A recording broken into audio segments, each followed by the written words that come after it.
Привет! Как жизнь? Что нового? J'espère que vous allez bien et nous pouvons continuer notre aventure.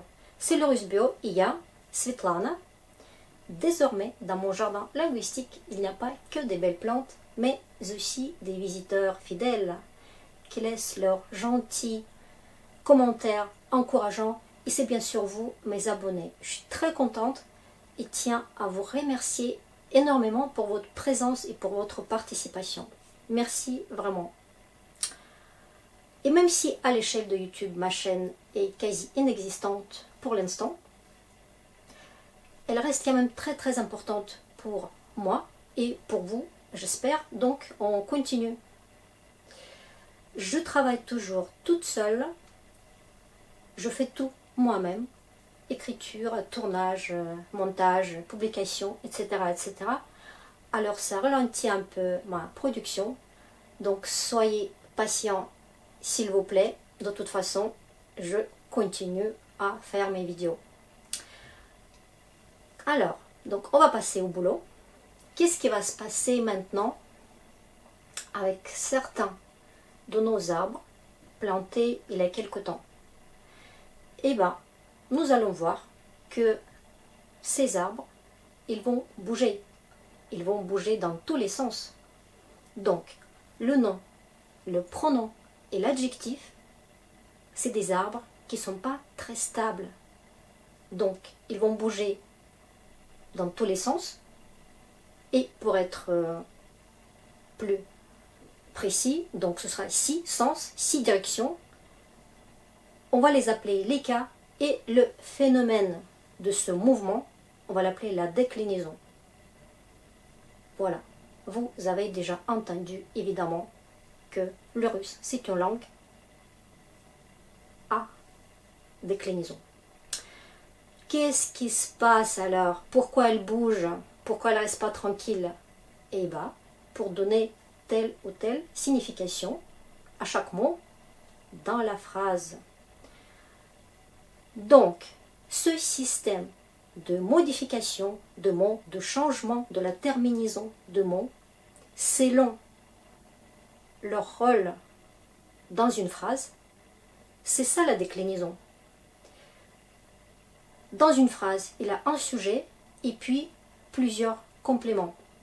Ces compléments, évidemment, c'est ça qui va bouger, c'est ça qui va changer, c'est ça qui va nous donner telle ou telle idée de ce qui se passe.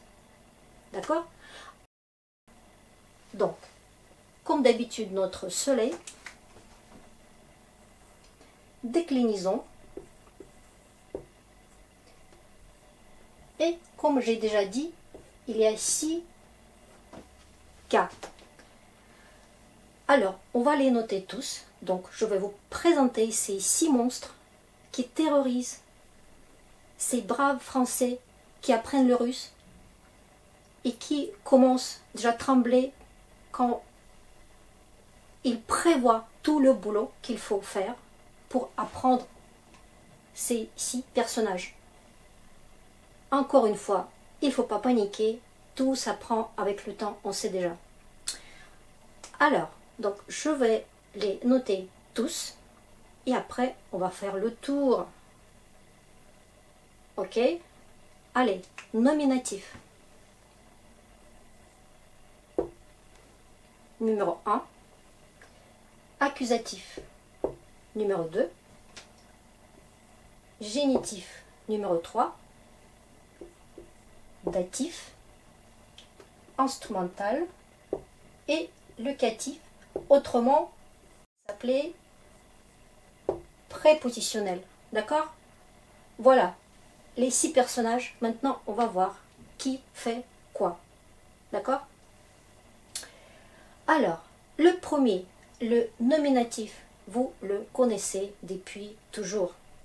Dès que vous avez appris un mot russe, dès que vous avez ouvert un dictionnaire, hop, c'est le nominatif. En fait, le dictionnaire, il est rempli des mots au nominatif. Voilà. Et ce cas, il va être dans une phrase le sujet. Donc c'est ces gens ou ces choses qui vont faire quelque chose, etc., etc. D'accord? Donc, la question de ce cas, c'est qui ou quoi? Ok? On va donc vraiment penser à une personne ou à un objet, à une chose, et puis le reste, c'est après. Alors, donc c'est qui ou quoi?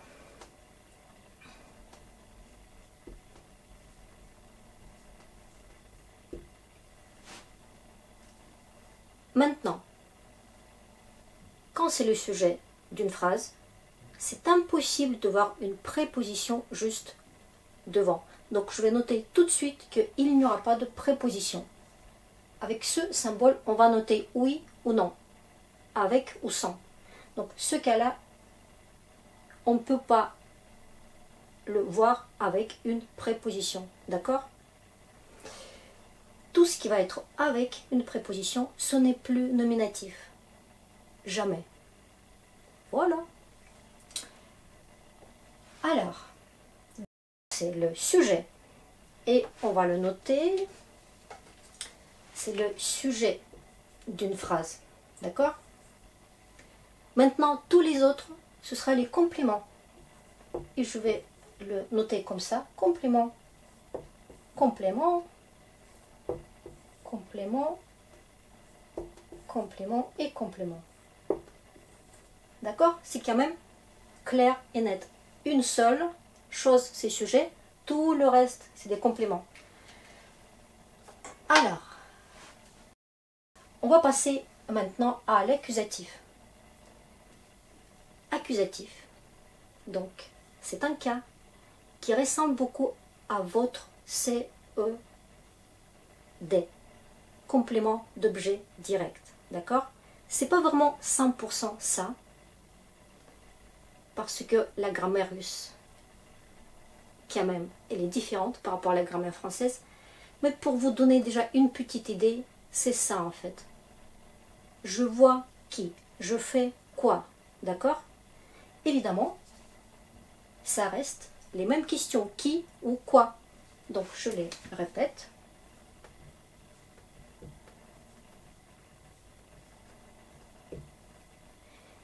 Maintenant, les questions avec ou sans préposition, ça peut avoir les deux. Donc ça peut s'utiliser avec. Donc je note positif, la présence avec. Et puis négatif, sans préposition. Vous voyez, déjà ça commence à se développer. Alors, maintenant, le génitif, troisième cas, pour être vraiment très très approximative tout de suite, je vais vous dire que c'est le cas qui exprime vraiment votre de. Quand vous utilisez de, je suis de Paris, le sac de maman, de dans toutes ces variétés, c'est le génitif. D'accord? Donc le mot clé, c'est de.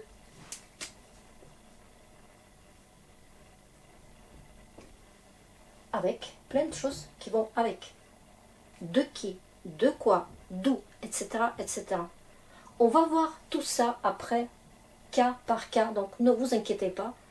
On fait le tour général, très très général, d'accord? Pour vous donner déjà juste le premier tableau, la première présentation. Ne vous inquiétez pas. Donc ce 2, regardez, ça peut aussi s'utiliser avec la préposition, parce qu'en russe on a plusieurs 2, et aussi ça peut exister sans, parce que dans le mot, dans sa terminaison, on va tout de suite voir que c'est de quelque chose ou de quelqu'un. Voilà. Donc, je peux donc aussi noter de qui et de quoi.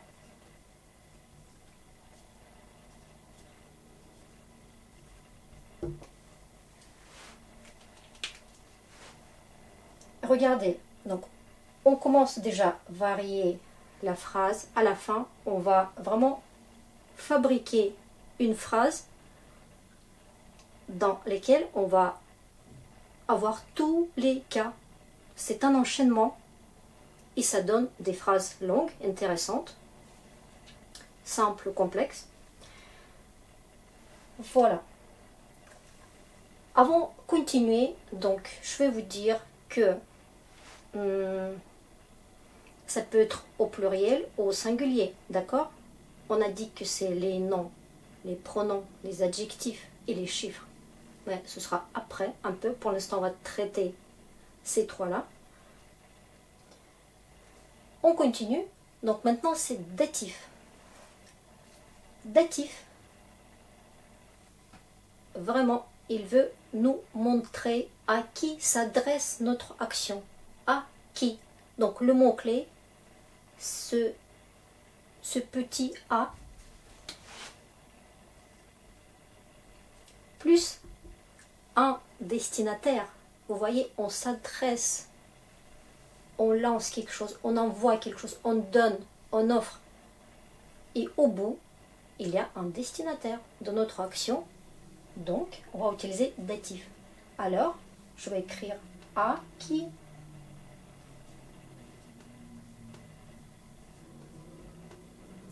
À quoi?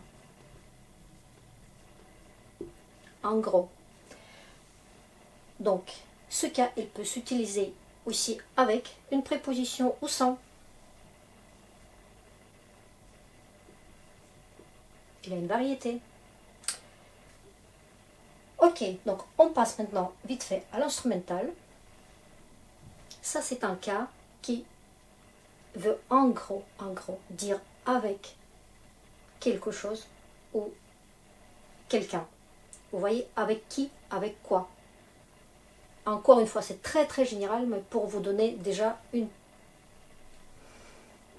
goutte, je vous vaccine en fait. Et après, vous êtes plus fort, votre immunité de déclinaison, il va marcher très bien. Donc, c'est avec. Le mot-clé, c'est avec.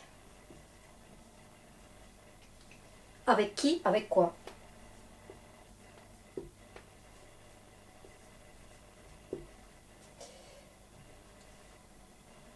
Alors, préposition oui, ça peut se faire. Sans préposition oui, ça existe. Et maintenant, le dernier cas, c'est locatif ou prépositionnel.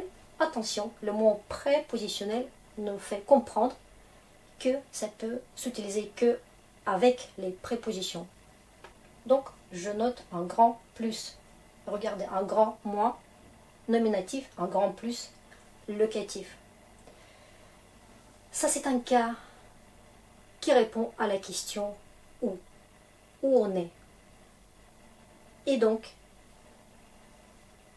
le mot clé, la petite préposition, il a plusieurs, mais en gros, il a une préposition dans, et ça se développe aussi en, au, à la, qui va nous tout de suite donner une idée. Ou dans quelque chose, ou sur quelque chose. Donc ces deux. Et donc, toujours dans qui, dans quoi.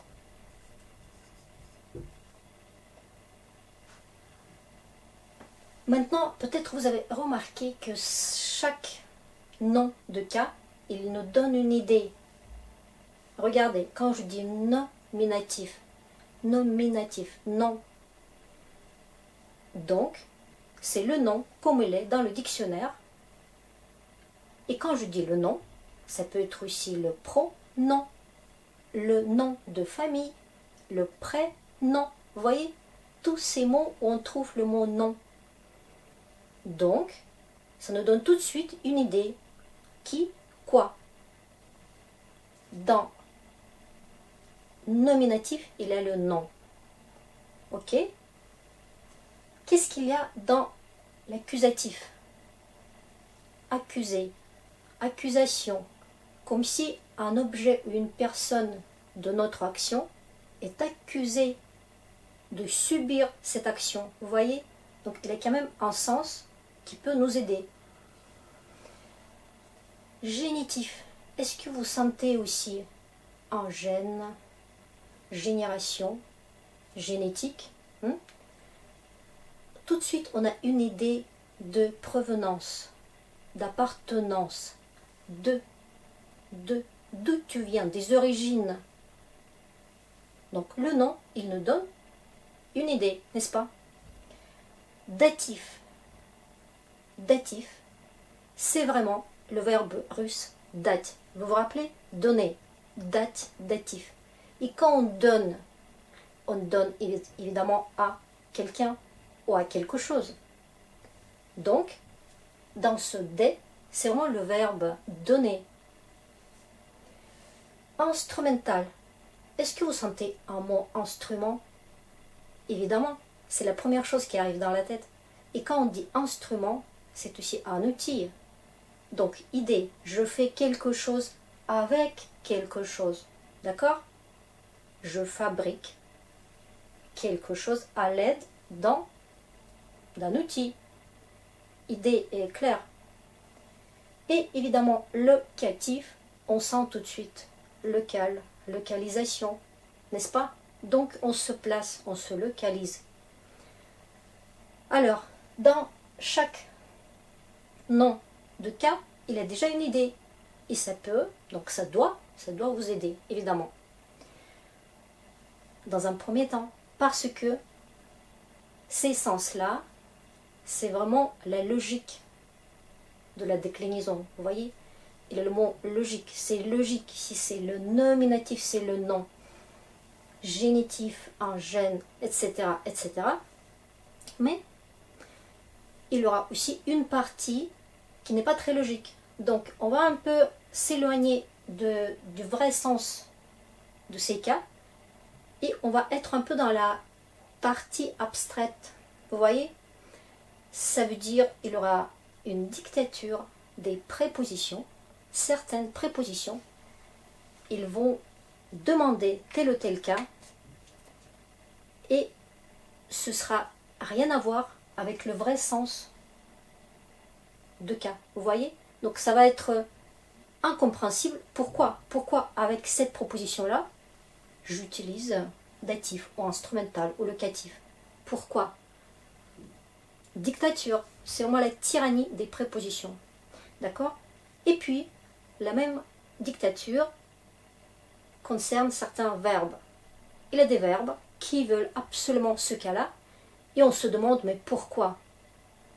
Sans raison, donc c'est vraiment abstrait, pas logique à prévoir ces choses-là. Mais pour l'instant, on va quand même être dans les choses qui nous expliquent, qui nous éclaircissent la situation et pas le contraire, quoi. Voilà. Maintenant, donc, les questions. À quel mot interrogatif répond chaque cas? On a vu déjà, donc, qui, quoi. On connaît ces mots interrogatifs en russe, kto et что. Accusatif, ça va être aussi qui ou quoi, mais du coup en russe, ça va changer un petit peu parce que c'est un seul cas qui fait attention. Est-ce qu'on a affaire à une personne ou à un objet? Donc c'est un seul cas qui traite pas pareil les gens et les choses. Donc ce sera animé ou inanimé. Attention à ces petites choses-là. Génitif, donc les mots interrogatifs, les questions, c'est de qui, de quoi, mais aussi d'où. Quand on a parlé des origines, d'où tu viens. Ok? Après, donc les mots interrogatifs ici, à qui, à quoi, ça peut être vers qui, vers quoi. D'accord? Destinataire. Instrumental. Avec qui, avec quoi, mais aussi en gros, comment. Comment. Quand on fait quelque chose et on utilise un outil, comment on fait? Comment on mange? Eh bien, avec une fourchette, un couteau, etc., etc. Comment? Et puis, locatif, la question roi, c'est où. Mais où stable. Parce qu'après, on va voir qu'il a un ou en mouvement et on va plutôt aller en accusatif pour exprimer le mouvement. Mais encore une fois, c'est pas le moment de vous faire peur. C'est le moment, par contre, de vous décontracter. Les cas, ils sont méchants, mais pas autant. Allez, donc qu'est-ce qu'il faut dire encore pour toutes ces choses-là? Donc, comme j'ai déjà dit, ça ressemble beaucoup à COD, complément d'objet direct. Mais encore une fois, pas à 100%. C'est une idée vraiment approximative. Quand on est au datif, ça peut nous rappeler COI, complément d'objet indirect. Aussi, à peu près, d'accord? Ne prenez pas ça vraiment comme une règle. C'est pour vous donner une idée. Alors, par exemple, locatif, c'est vraiment un complément de lieu, n'est-ce pas? Lieu, local. Donc, vous n'êtes pas très dépaysé non plus. Complément de lieu, complément circonstanciel du lieu. Et puis, parfois, ça prend les formes aussi de complément de temps. Complément de temps, ça peut aussi concerner d'autres cas, comme accusatif, mais c'est déjà les détails qu'on va voir. Parce que quand on va voir cas par cas, il y aura encore beaucoup d'informations. Donc, on ne va pas tout dire tout de suite. D'accord? Alors, la question où, la question comment, qui quoi, partout, de qui, de quoi. Vous voyez? Donc, on commence à avoir toute une gamme des choses. Et comme exemple, maintenant, je peux vous donner une phrase sans préciser qui, quoi, etc. Mais en tout cas, vous allez comprendre l'enchaînement. Quelqu'un ou quelque chose fait, attention, les verbes, les adverbes, les prépositions, les mots, les noms. Invariable, ça ne se décline pas, d'accord? Nous, on parle maintenant de ce qui se décline. Alors, quelqu'un ou quelque chose fait